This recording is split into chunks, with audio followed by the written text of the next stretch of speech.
Co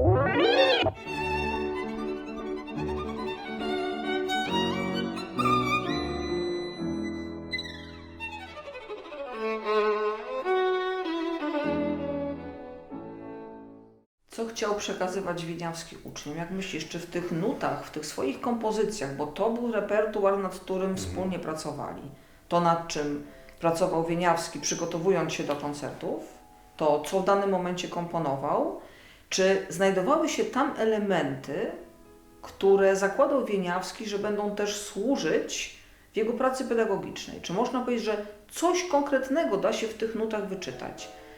Czyli Wieniawski w Wieniawskim, czy coś takiego istnieje? Każdy pedagog woli, kiedy prezentuje swoim uczniom, czy zaleca swoim uczniom utwory, które doskonale zna, w których zna każdy dźwięk, każdą nutę, które sam przeszedł tę drogę opanowania każdego elementu trudnego, czy jakiś służącemu dobremu poznaniu tego dzieła. Więc każdy z nas, nauczycieli, lepiej się czuje, ucząc swoich uczniów, studentów, utworów, które sam opanował. Myślę, że Wieniawski robił podobnie. Myślisz, że w tamtych czasach, kiedy ta wirtuozeria była tak ważna, że Wieniawski skupiał się tylko na technice, czy w tych utworach był też jakiś głębszy sens, głębsza wyrazowość w jego utworach? Znasz je przecież doskonale. Oczywiście, że tak. W tamtych czasach mieliśmy, że tak powiem nieładnie, wysyp wirtuozów, a tylko część z nich została w naszej pamięci do dzisiaj. Mieliśmy wirtuozów szarlatanów, którzy oczarowywali pustą techniką swoich słuchaczy, która nic nie wnosiła. Był to zbiór efektownych elementów, które tak naprawdę nie miały głębi. Utwory Wieniawskiego łączą wiele wspaniałych elementów, oprócz wirtuozerii, która, mam wrażenie, ona nie jest na pierwszym planie. To bym powiedział u Paganiniego. Na pierwszym planie są elementy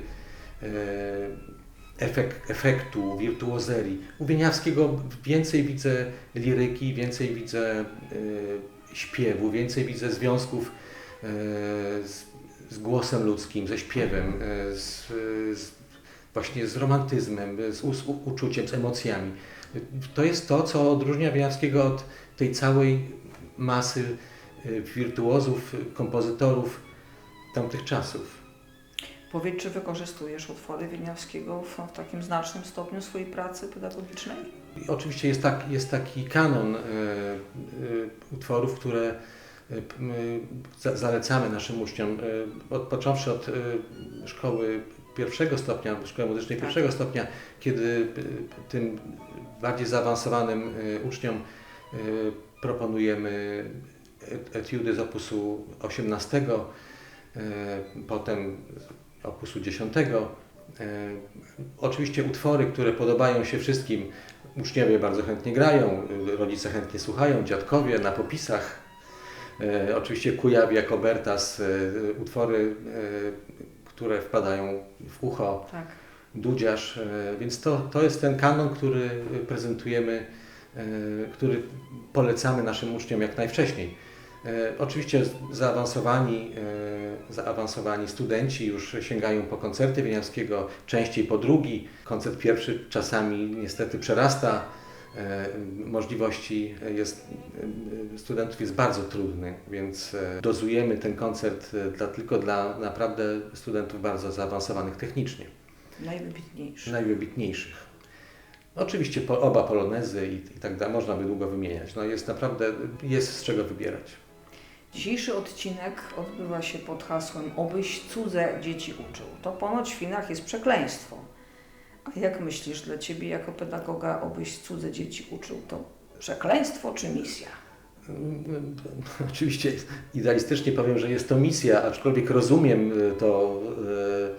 to powiedzenie, ale ja odwrócę raczej to powiedzenie "obyś własne dzieci uczył". I to jest chyba dużo gorsze. Ja wiem, bo mam dzieci grające, znaczy jedno jeszcze grające, drugie już nie, ale wiem, jak to jest pomagać w edukacji własnym dzieciom. To jest dużo gorsze niż uczenie cudzych dzieci.